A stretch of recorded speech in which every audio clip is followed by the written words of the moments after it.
नमस्कार दोस्तों, जय मां सरस्वती, जय जवाहर। कैसे हो? आए हो अच्छे होंगे। दोस्तों, आपने अपना रिजल्ट है वो देख लिया होगा। इस वीडियो में हम रिजल्ट को फुल एक्सप्लेन करेंगे कि कॉलेज ने कितने नंबर भेजे और हमने कितने लाए। और परिणाम यहाँ पर बहुत सारे के देखो, यहाँ पर परिणाम कुछ बता रहा है। जैसे कोई उत्तीर्ण उत्तीर्ण का मतलब क्या होता है, अनुत्तीर्ण का क्या होता है, प्रोन्नत, सशक्त, प्रोन्नत और सानुग्रहण उत्तीर्ण का क्या अर्थ होता है, और बैक सब्जेक्ट कैसे देखे कि किस सब्जेक्ट में हमें बैक लगी है, और देखो परसेंटेज कैसे निकालना है। ए टू जेड जानकारी फुल एक्सप्लेन के साथ इस वीडियो में मैं आपको बताने वाला हूँ। ठीक है, तो देखो सबसे पहले हम बात कर लेते हैं आपका रिजल्ट, आपके कितने नंबर आ रहे हैं, कितने परसेंटेज बन रहे हैं, वो हमें कमेंट में ज़रूर बताना। तो देखो सबसे पहले हम बता देते हैं, यहाँ पर देखो, ये यहाँ पर ये जो मार्कशीट है वो अभी ऑनलाइन वाली है। और जो जब ये मार्कशीट देखो आपकी ओरिजिनल आएगी ना, तो इस तरह से आएगी, देखो सकते हो यहाँ पर। ठीक है, पूर्ण वाटर मार्क वाले आ जाएगी। तो देखो सबसे पहले ये और ये सेम मार्कशीट है। ठीक है, मेरे पास इसकी क्वालिटी अच्छी इसलिए मैंने ये ली। तो देखो सबसे पहले हमने कहाँ से सबसे बता दें कि कॉलेज वालों ने कितने भेजे। देखो ये अंतरांकन है, अंतरांकन ये वाले, ये देखो यहाँ पर ये हैं जो कि कॉलेज भेजता है। कौन भेजता है? कॉलेज भेजता है। ठीक है, ये इसमें कितने 30 का होता है, तो मेरे कितने भेजे? 25 भेजे। ओके, और ये बाह्यांकन है ना, बाह्यांकन ये आप अपने जो रिटर्न एग्जाम देते हो ना, ये आपका परीक्षा वाला है, यानी कि बच्चे उसमें 70 नंबर की होती है, उसमें से मेरे 50 आए। ठीक है, और पासिंग मार्क्स के लिए कितने चाहिए आपके? 28 चाहिए। अब देखो यहाँ पर टोटल कितना 100 है। ठीक है, तो दोनों को मिला के यहाँ पर 40 लाने कंपलसरी और 75 मेरे आए।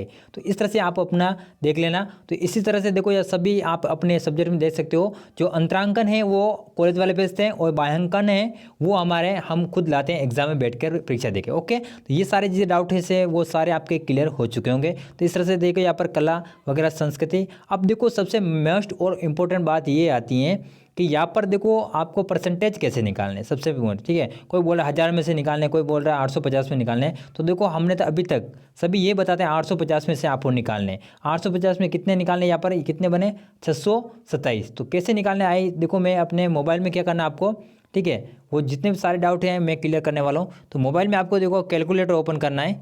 ठीक है, क्या कैलकुलेटर ओपन किया तो मेरे यहाँ पर कितने आए? 627। ठीक है, 627। फिर आपको ये भाजक लगाना है, यानी कि भाग वाला। ठीक है, उसके बाद देखो यहाँ पर क्या करना है, कितने आए? 850 में, तो 8.5 लिखना, 73 ऐसे बन के आ जाएंगे। ठीक है, तो ये परसेंटेज बने हैं।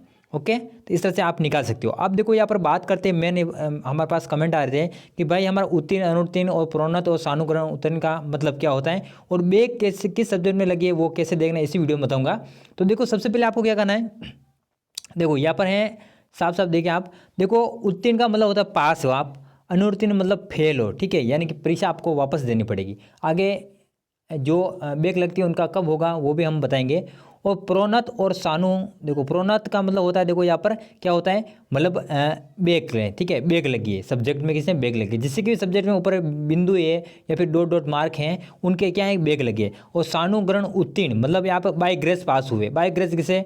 जैसे कि आपको 40 नंबर चाहिए और आपके आगे से 2 नंबर कम मान लो आप, जैसे कि यहाँ पर 40 आए तो आपके 38 नंबर बन गए, 39 नंबर बन गए, तो आप बाय ग्रेस पास हो सकते हो। 1-2 नंबर से अगर रह रहे हैं आपके पासिंग मार्क्स से, तो यहाँ पर सानुग्रहण उत्तीर्ण इस तरह से लिखा आता है। ठीक है, और देखो यहाँ पर सशर्त प्रोन्नत और प्रोन्नत ये दोनों बैक ही हैं आपके। ठीक है, दोनों क्या है? देखो बैक ही है।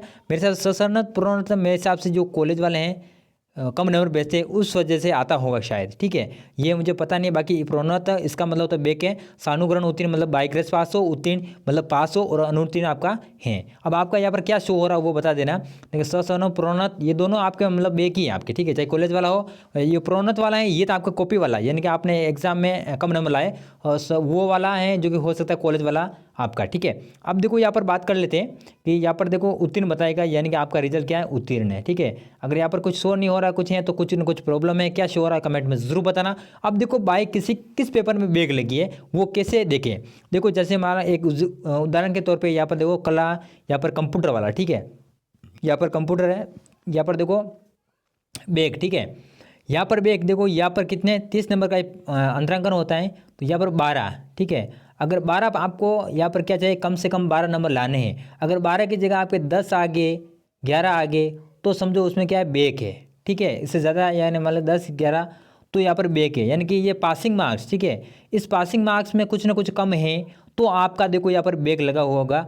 कोई भी सब्जेक्ट बैक लगी है नहीं, उस सब्जेक्ट के आगे जाके देख लेना। जैसे कि मान लो इंग्लिश ले लेते हैं। ठीक है, मान लो इंग्लिश लेते हैं, ये इंग्लिश है।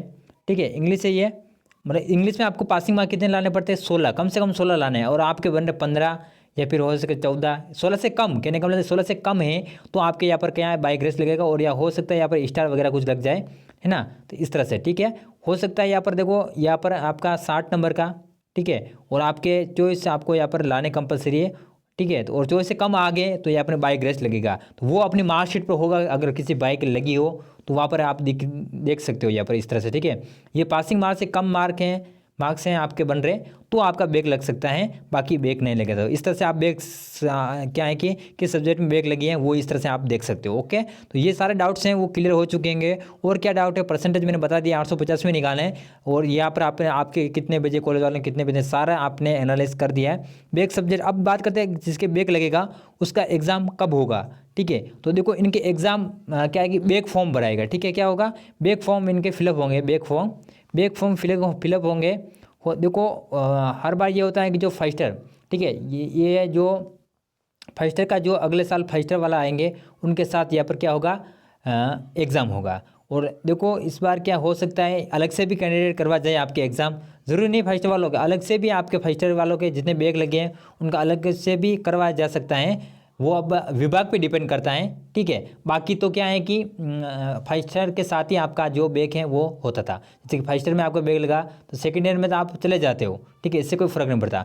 2 सब्जेक्ट में बैक लगती है तब तो कोई दिक्कत वाली बात नहीं, जैसे 2 सब्जेक्ट में ज़्यादा बैक लगते हैं तो आप पूरी तरह से फेल माने जाते हो। तो 2 सब्जेक्ट में अगर बैक लगी तो कोई दिक्कत वाली बात नहीं, आप सेकेंड ईयर में सेकेंड ईयर आ जाओगे और आपकी सेकेंड ईयर चलेगी, कोई नहीं रोक सकता आपको। और लेकिन जब फर्स्ट ईयर वाले के एग्ज़ाम होंगे तब उनके साथ आपका क्या है कि एग्ज़ाम होगा, ये भी ज़रूरी नहीं है, विभाग अगर चाहे तो आपको आपका करवा दे तो और अच्छी बात है, ठीक है। तो कैसे लगी इन्फॉर्मेशन जरूर बताना। तो ये सारे डाउट्स आपके क्लियर हो चुके होंगे। मिलते हैं नेक्स्ट वीडियो में, और भी कोई डाउट हो तो कमेंट में जरूर बताना। जय जवान।